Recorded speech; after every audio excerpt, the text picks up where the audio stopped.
Until you have had the taste of finishing, you will not respect yourself.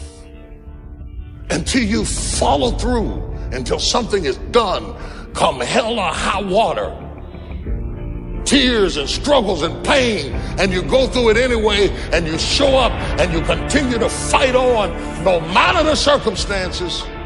After a while, something begins to wither inside of you.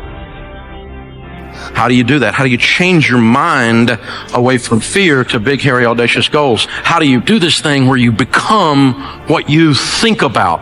How do you think about something different? Well, you do what you're doing now, but you do it on such a consistent basis that it changes the makeup and the shape of your psyche, your spirit, and your future and your destiny. You need to learn to think, because thinking makes you act effectively in the world. Thinking makes you win the battles you undertake, and those could be battles for good things. If you can think and speak and write, you are absolutely deadly. Nothing can get in your way. What are you so afraid of? Why would you not take that leap and go for it before you mess around and die? Why would you not go and see what God really got to you before you leave this world? Why would you hang on to a job? If you live in paycheck to paycheck right now, when you retire, they're going to give you 1/3 of what you can't live on now. They're going to give you a gold watch and a turkey, and they're going to set you on out to pasture. If I was you, before I leave this world, I'd go see what God really got for me. Just take a chance. Now here's why you should take the chance. Name me one time God has not pulled you through.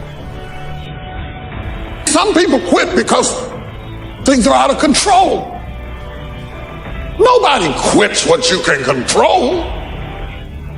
But the moment you get in something where you don't get your way, or you get reprimanded, or you get corrected, or you go through this, or you go through that, or you go through the other, or it's bad conditions or bad circumstances, the first thing the immature mind says is, this is ridiculous, I quit.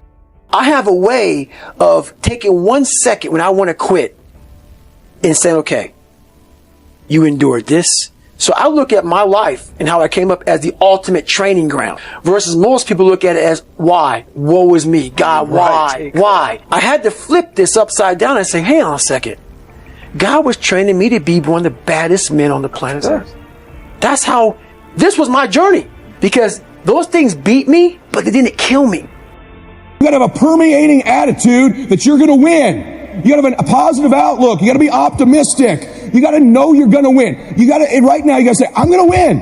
I don't mean just this contest. I don't mean the contest. I mean, I'm gonna win. I'm gonna win. My life is gonna win. There's gonna be a victorious life here. Because listen to me, the price you pay for losing here is too extreme.